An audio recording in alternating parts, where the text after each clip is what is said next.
Hello, everyone. This is Miguel, the host of Strategy Rewind Podcast, a podcast that focuses on the mindset and strategy necessary for a breakthrough moment. I'm so happy that you could be connected here today from whatever audio platform you're listening to. Hey, I want to encourage you to subscribe. I want to encourage you to share this podcast with those who maybe have not heard the Strategy Rewind podcast and they need the strategy or the encouragement to push the insight in order to have the proper mindset and strategy to have a breakthrough moment. Today's episode is going to be a little bit different because, well, typically we focus on the mindsets and strategies. However, I want to shift a little here. You see, for a very long time, I've worked in leadership. In fact, I've worked in leadership since I was very, very young. My leadership experience initiated in church. I was about 15 years old when I started going to church, and I've been going to church ever since. And when I was 15 years old, I was in a position where I really didn't see the value that was in me. And I didn't see myself as someone who could have some sort of impact or some sort of influence. I just didn't see that for myself. And so it took a time, it took process for me to even be able to consider myself someone who could have impact, someone who could reach people, who could engage, and hopefully leave a legacy that echoes in eternity. And so for me, it just took that time. But when I was 15 years old, I had the chance to start going to church, and that changed everything. Coming from a broken home, coming from a dysfunctional home, my mother and my father divorced when I was 2 years old, and my mother would later remarry, and she maintained married until she passed away. But my stepfather was a man who was he was an alcoholic, and when he would touch the bottle, he would start off very jovial, but he would end off very aggressive, and that was just the environment that we were in, and it felt as though there was never enough to do more, and there was never enough to even dream about doing more. And when you're a child and you grow up in that type of environment, and for me, when I look around, I didn't see my dad because, well, my dad was in and out of jail and in and out of addiction and in and out of my life. When I was in that environment, when I was in that moment, it just didn't feel as though there was a lot of opportunities. So going to church for me was something powerful. It was life changing, not only because of the message of salvation, but also because of the sense of community, because of the opportunities that were given. It was almost like a fresh start. It was as though I could finally be able to dream, and there was no dream that was too crazy or that there was nothing that I couldn't pray for, believe in, that was just too out there to the point that people would say, "Hey, don't dream too big." That just didn't exist. And so being in the church really impacted my life, and it's been part of my life for the last 20 some odd years. And when I just think about that, I mean, it's not only it's not only something that changed my life spiritually, but also physically, emotionally, mentally. It was where I started public speaking. It's where I started growing in leadership. And that's really what I want to talk to you about today is leadership. Because a lot of the leadership experiences that I had were inside the church premise. One of the things that really caught my attention is I not only grew within the church and church organization and church setting, but also as I engaged with other nonprofit organizations, as I engaged with other communities, as I, in my personal career, actually worked in management. It was a very interesting thing for me because every job that I have had, I would seek promotion and I would seek growth and I would seek stability. And if there was a way where I could help influence and make a change. And that's what I would seek. And it wasn't something that I realized what was happening. It was like I was in leadership in the nonprofit sector, and as I moved along in the secular sense, I also found myself in leadership position. And and that's just been part of my makeup. That's just been part of my DNA, where I've been in leadership. Like the moment I realized that I could influence, or that I could have relationship, the moment that I realized that I possibly could change someone's life, it was as though seeing that possible within the church, and seeing that possible within the nonprofit organizational sector, that it almost allowed me, it gave me license to think, well, I can also do it in a secular sense. And I've worked in major retail organizations, and right now I'm in the financial technology industry, and I've been able to also climb the corporate ladder and find myself in positions where I'm training, where I'm building out training material, and I'm building out what's going to be the training platform. Like I've found myself doing that, not just in the nonprofit organizations, but also in the secular sense. And I want to just kind of paint that picture to you on the impact that has been in my life the moment that I saw the moment that I saw the possibility that I could have an impact.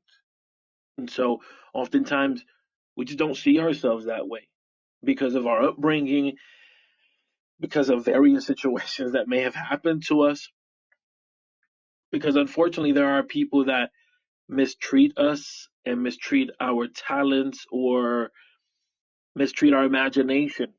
And so we almost can fall into this state of thinking, well, this is what it is, right? This is not gonna grow. Possibilities aren't bigger from there. So for me, going to the church, being in the nonprofit organizations really opened up my eyes to where I've also been able in my career to just grow in leadership.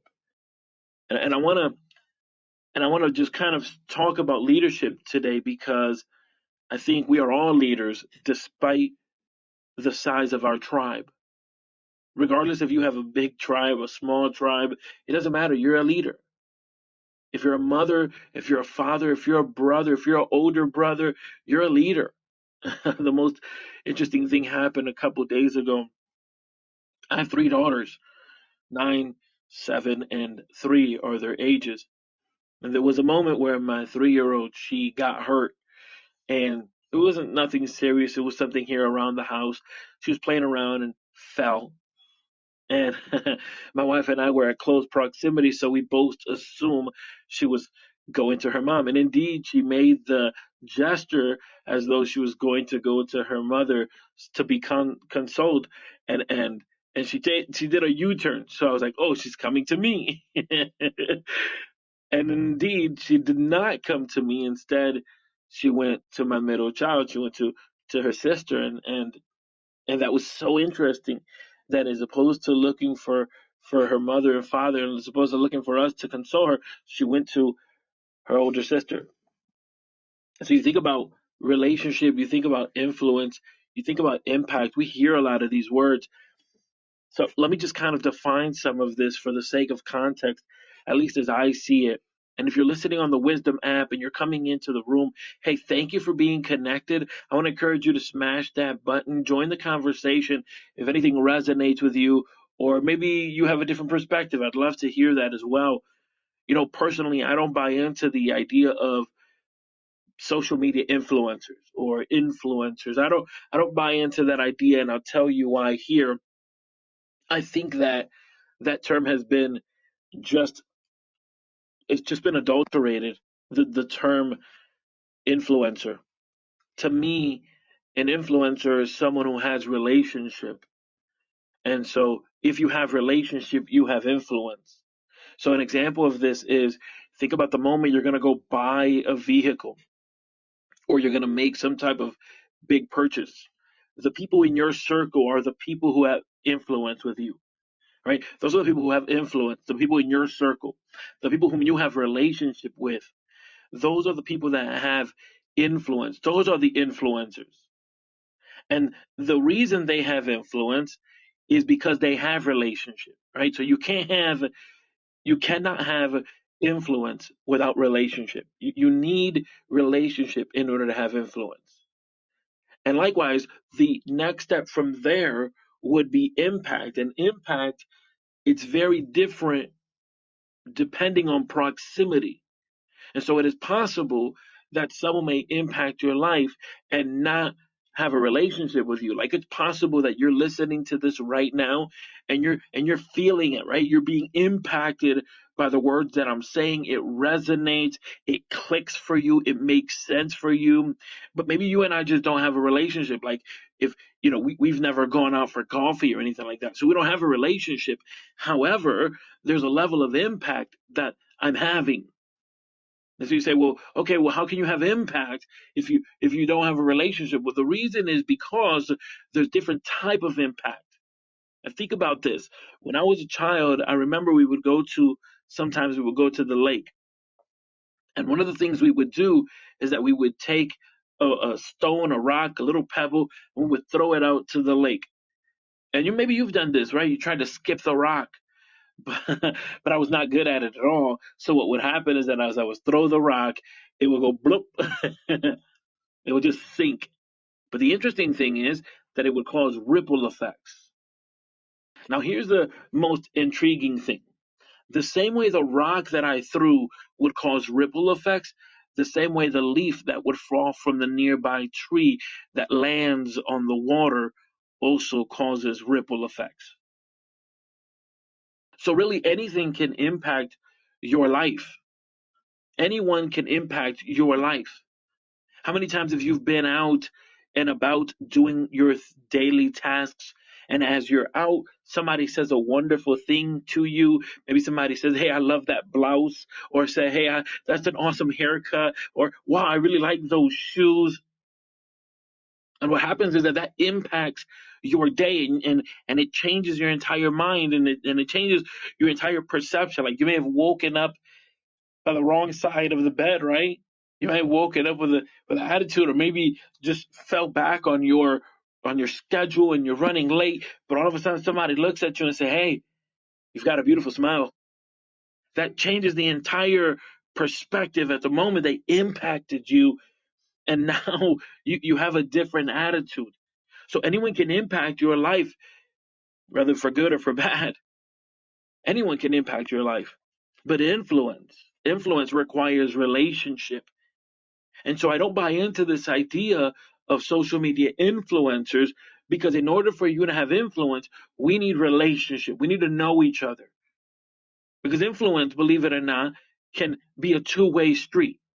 Like when I'm gonna go buy something, I may call you if we have relationship, and I say, "Hey, I'm thinking about go buying this car. What do you think?" And you may say, "I don't like that make, I don't like that brand, I don't like that model, I don't like the color, I don't like this, I don't like that. Oh, I like this, I like that." And then that may help me gather most information so that I may make a decision.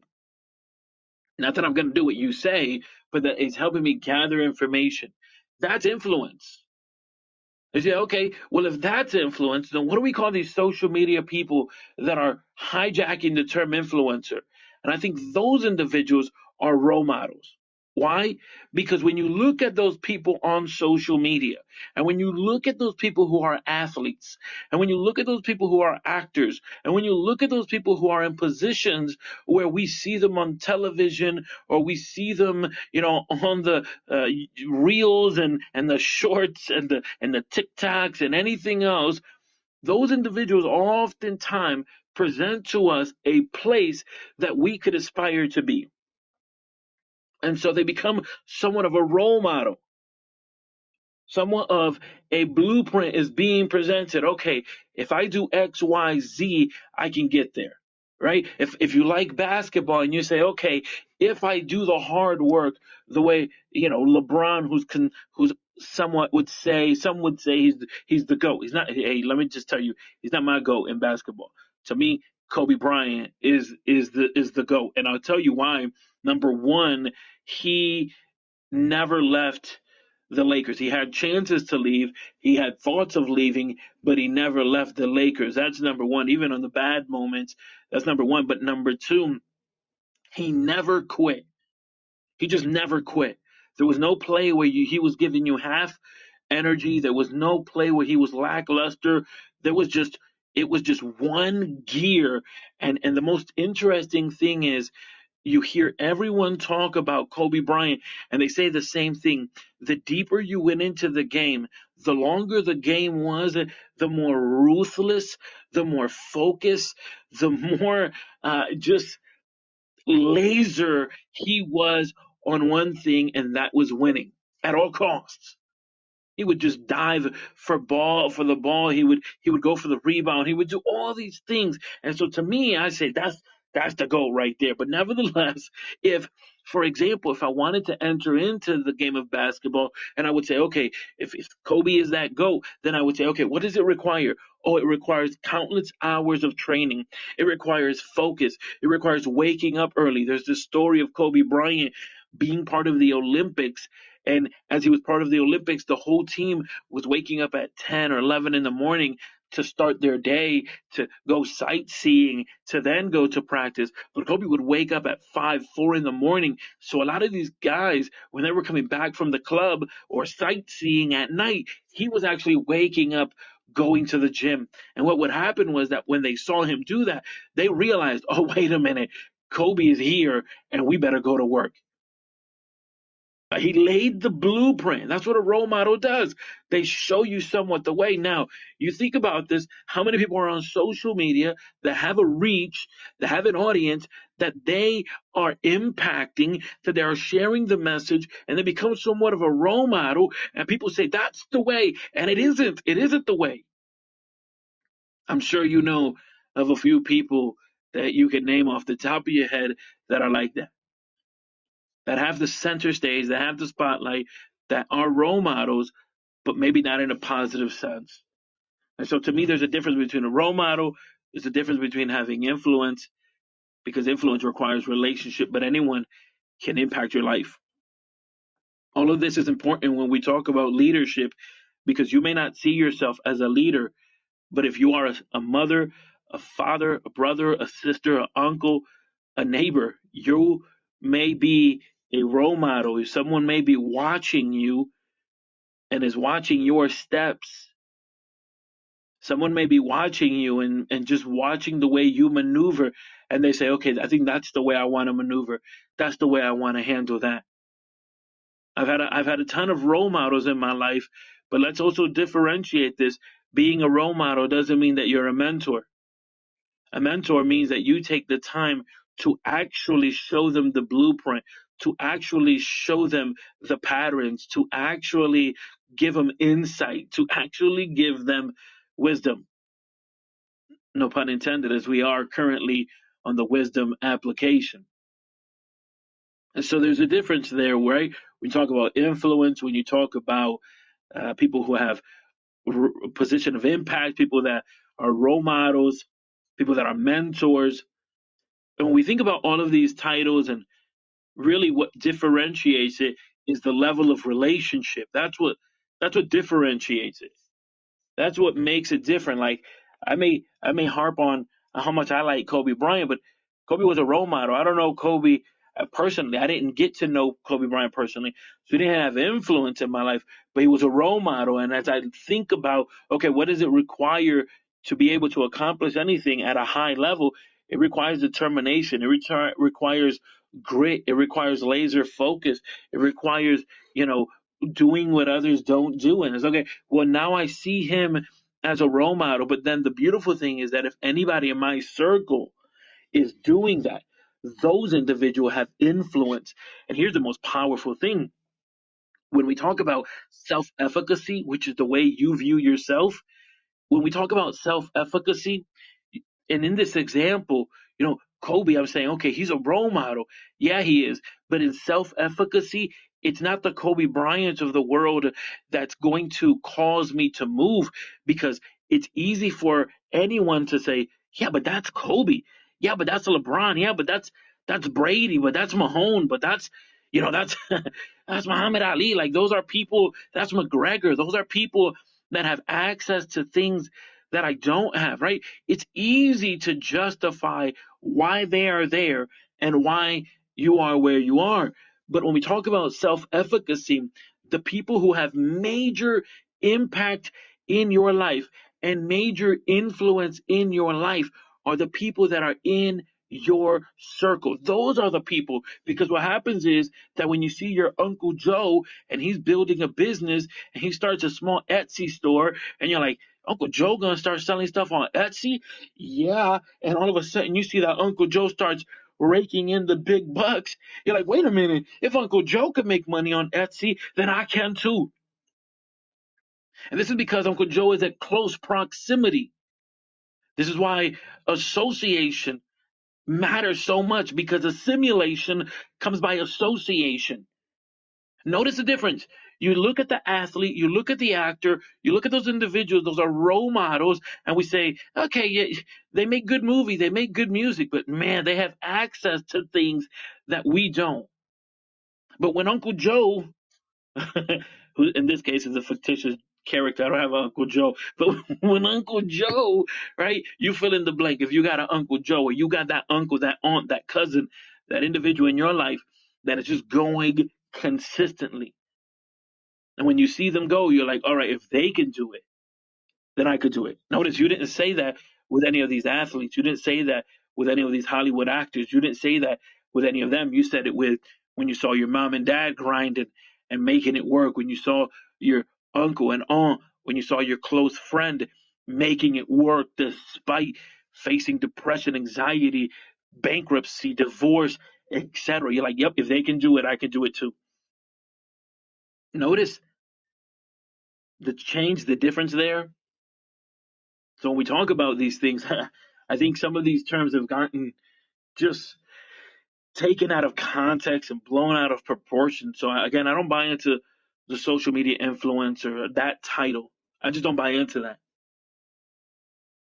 And you may ask yourself, well, what does this have to do with leadership? And it is that in order for you to succeed in leadership, you need relationship. And relationship then gives you access to influence.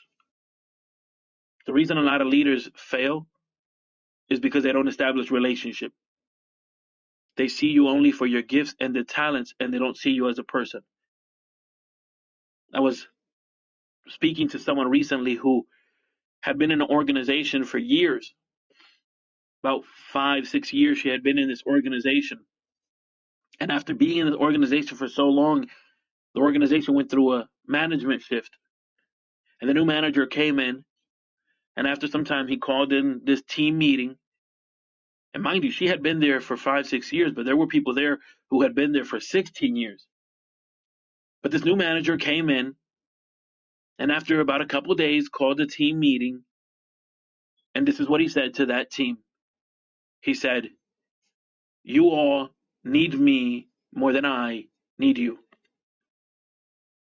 She had been in the organization for 5 to 6 years.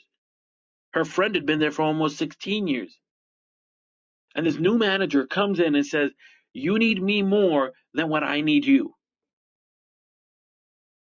This happens oftentimes, whether it be in the nonprofit organizations, or it happens also in corporate worlds, where people have this attitude that you need the job, or you need the paycheck, or you need the manager, or you need them more than they need you. And that is an issue, because what happens is that if you're a leader, that means you have zero relationship. Well, here's what happened. She was so shocked and felt so disrespected. She felt as though those words did not align with her values. Why? Because she wants to be in a place where she's able to give her best, but also grow, but be seen as someone of value. And so being there, hearing those words, it woke up something in her, where she made the decision that she was going to leave. And so she began to put all her ducks in a row, so to speak, and she quit her job. But when she quit her job, here's what happened. She launched her own company. And so it's an interesting thing because it was through that process where she said, okay, I need to really make a change. But why? She could have probably stayed in that organization for years and continued to grow. It was because the leader did not have a relationship. Because when you have relationship, you acknowledge one thing, which is that the way that I talk to Susie is not the way I talk to Joe.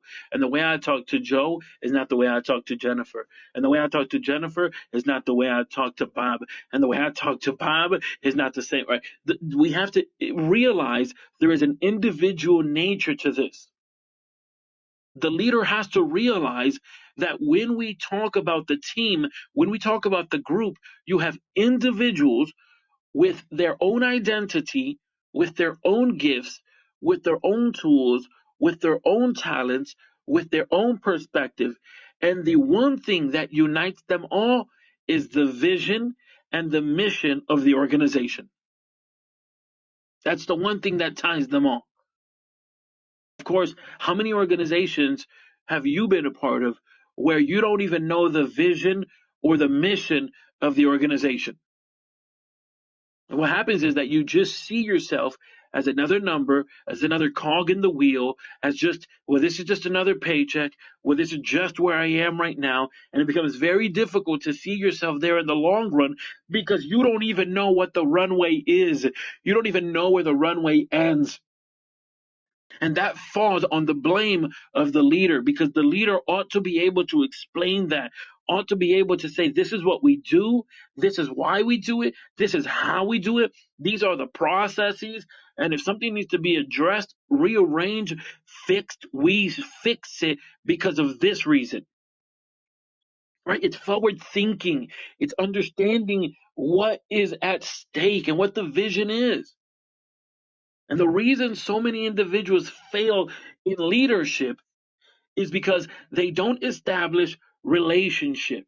If you're a parent of multiple kids like I am, as I mentioned, I have 3 kids, I have 3 daughters, 9, 7, and 3, right? And as a parent of multiple kids, you know this. If you're a parent of multiple kids, or if you're an uncle or aunt of a lot of kids and you hang out with them a lot, what happens is that you'll notice something. Each of them have their quirks, have their needs, have their dreams. Each of them have their own talents, and some of the talents may be similar. Like some of them may be all able to sing, and some of them may be able to draw, and some of them may be able to do whatever the case may be. But even those who have similar gifts, the use of the gift is unique. Like just because we're all singers doesn't mean we all sing alike, right? You wouldn't put Celine Dion, Whitney Houston, and somebody else and say, well, they're all the same. No, they sing differently. The tone of their voice, the passion by which they sing. Some individuals have raspy voice, or some individuals have very soulful voice where you could just feel the lyrics. Others don't. So it's the same gift, but it's a different use of the gift. It's a different side of the gift. And how many places, how many leaders, unfortunately, just clunk people up together. Another cog in the wheel. And they don't even seek to build relationships. And I think this is even more the case given what was the pandemic, because after the pandemic or during that time period, a lot of organizations went working remotely. I know the company I work with, they started working remotely. And of course, they had the infrastructure to do it. As I mentioned, I work within the financial technology industry, and our organization, our company had the structure to be able to go remote, where I would say an easy 95 to 98% of people work remote. Still, some of us go to the office here locally. I've gone into the office. I've worked at home for periods of times. So, having that ability is beautiful, is nice. But what happens is that how easy is it to only look at your manager, your supervisor as the leader? How easy is it to look at them as someone who only gives orders? And how do you build relationship? That requires a little ingenuity. That requires strategic thinking. That particular individual who is in leadership has to think, okay, how do I build relationship beyond the Zoom, beyond the Microsoft meetings, beyond the Skypes? How do I do it? How do I build that? They got to think about that. Leaders have to think about that. But with something that leaders most definitely have to think about and don't think about is succession. And the truth is that success requires succession. Some people that are in leadership, and I've seen this both in coming from the nonprofit side and even in the corporate side. I've seen this from every position that I've been a part of. And I've worked in major retail stores. I've currently worked, like I said, in the financial tech industry. I've worked in different nonprofit organizations with different churches. And I've seen this across the board. Just across the board, I've seen this where people have a position and they think this is it. I finally hit the big one. I finally hit a position where I can die. Not a position where I can hit my stride, where I can just level up, get more information, grow, and just keep going. No, no, no. It's like this is the position where I will die. And there's no talk about succession. And there's no talk about what's next. And there's no talk about possibilities. And the truth is that success requires succession. And it's easy to get into a groove and to get into a position. You know what's interesting? Sometimes it's easy to confuse a groove with a funk. Like you can get into a groove of things where you understand the pattern, you know clockwork, what's gonna happen tomorrow. You click on the alarm, you're gonna go to work, you're gonna do this, and you just you get in a groove of things, right? Where you just know this is what the day is going to look like. I'm going to make this happen. I got these meetings. You just get in a groove. You just build momentum. That can look very similar as though when you're in a funk. When you wake up, you know exactly when you're going to hit the alarm. You know what you're going to have for breakfast. You know how many meetings you're going to have. You know how far your commute is. Those things, a groove and a funk, are very similar. And you ask, well, what's the difference? Is that when you fall into a groove, when you get into a groove, better said, when you get into the groove of things and you get into the swing of things, you're easy to build habit, momentum, and you are still engaged and you're still feeling challenged and feeling like you're growing. That's a good thing. But when you get into a funk, where you feel like it's just a mundane and everything is quicksand and there is no forward thinking, that's a difficult thing. And sometimes leaders are so caught up in their own thing that they don't realize. And again, going back to the results of the pandemic with reference to everyone going remote, if they don't build relationship, how do they have influence? When we talk about when we talk about managers and supervisors, we can see that happening. But it's very interesting how it also happens to leaders like you and I. Because if you have a sister, a brother, a cousin, if you have neighbors, if you have people that look up to you, you are a leader. And it is your duty to build the proper relationship, to be the one who nourishes their vision and hopefully give them a blueprint of what it means to actually strive for greatness. We must come to the understanding that the only way to have true success in the leadership role is to have succession. The question of who will pick up the baton, the question of who will continue forward, the question of who will proceed after I'm gone. Because when we talk about legacy, legacy is taking into consideration how will I be remembered when I've left the room? Also, how will I be remembered when I've left Earth? But when we talk about succession, it's answering the question of who will proceed with this mission, who will proceed with this vision, who will take the baton and keep running, who will take it to the next level. So the very interesting thing is that we think about the great leaders that we've seen over time in history, and I don't know who their successors were. Like, who was the successor of Martin Luther King? And he was a powerful leader with a powerful message that resonates even till today. Everyone knows the I Have a Dream speech. Everyone knows that. Some people don't know the fact that he was beaten or abused or spied on or even in moments set up, or and some people don't know that. But who was his successor? Or somebody like Malcolm X who preached a very different message. you know, one said nonviolence, nonviolence, and the other one said by any means necessary. But who was the successor?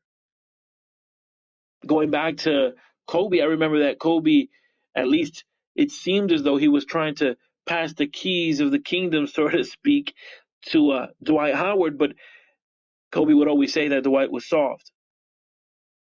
And then, of course, it's the question of, well, what does he mean that Dwight is soft? It was that, look at the level of drive and determination that Kobe had.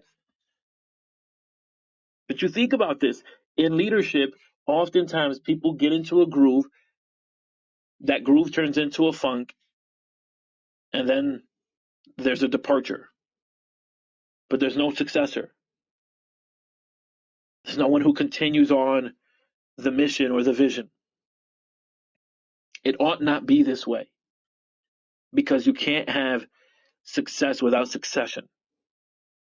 You need someone who's going to continue the vision, who's going to continue the mission.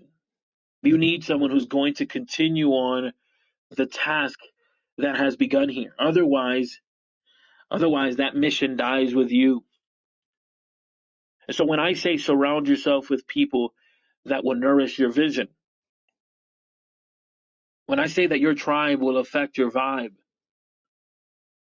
what I am saying is that it is important to have individuals that would believe in the gift, believe in the talents, believe in the vision, believe in the mission, believe in the possibility, and yes, believe in the magic. And that they would all be united by this force that although we are here now, we are going to change the world. And I know this may seem like a big vision, but that is the call. And it is the leader's job to actually nourish, instruct, and help the others mature so that when they understand, okay, the ride has taken me this far, someone else must continue because of life's circumstances, because of whatever the current state of affairs are. It is the leader's job to be able to say, there goes someone who'll be able to move. There goes someone who'll be able to move. There goes someone who'll be able to move. There goes someone. The truth of the matter is that we see a lot of leaders who invite us to be with them in the heat of the battle. And they always say, if you can't handle the heat, get out of the kitchen. But when the meal is done, they never share the sugar. Because the only reason you would be in the kitchen and the only reason you would feel the heat is if indeed the oven is being used and something is being cooked up. And so if we're in the kitchen and we're both feeling the heat, then when that meal is done, it's time for the leader to share the sugar. True leaders share the sugar. All right. True leaders share the growth, share the vision, share the purpose so that everyone else can then be in a position of growth. And again, your tribe may be just you and small group, or it may just be you and a massive team. It's your job, leader, to share the sugar.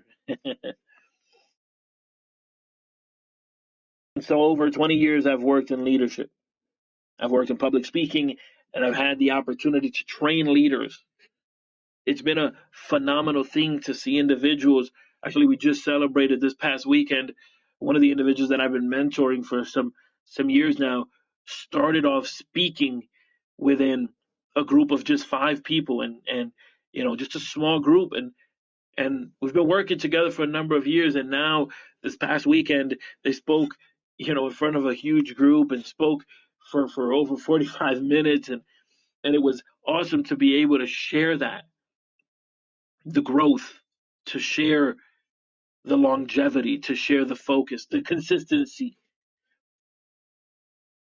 And so my thought of leadership is that the only way that leadership actually can change the world is if we get back to a place where leadership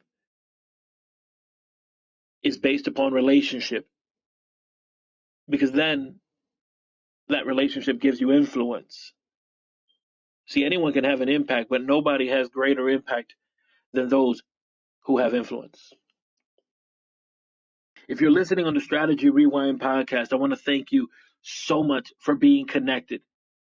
And I hope that this has inspired you and encouraged you and motivate you as you journey on, that you would see yourself as a leader or someone who has the potential to be a leader. And if you're listening on the Wisdom application and you're not familiar with the Strategy Rewind podcast, the Strategy Rewind podcast is a podcast that I produce. It focuses on the mindset and strategy necessary for a breakthrough moment, and is available on all streaming audio platforms. So please check it out. Please subscribe. Do all those wonderful things. Now, currently, I'm also live on the Wisdom application. So if you're listening on the Strategy Rewind podcast and you're not familiar with the Wisdom application, it's a powerful application that allows you to foster community, ask questions, curate those questions, and even do as I'm doing right now, go live. Of course, as I'm here live and as there's individuals in the room, I'm so grateful that you're all here with me today. If you want to share your perspective, or maybe you have a different definition of influence, definitely go ahead and hit that button or send me a message. I'd love to connect with you. And this may not seem as though it has anything to do with strategy or mindset, but on the surface, it does not. However, on a deeper level, it does, because many of us are indeed feeling the call to leadership, and yet we don't know where to start. And I would say this: the word leadership ends with the word ship, and a ship is a big boat. It takes people from one destination to another. This is why it's important that the leaders that we choose to follow, that they would have a destination.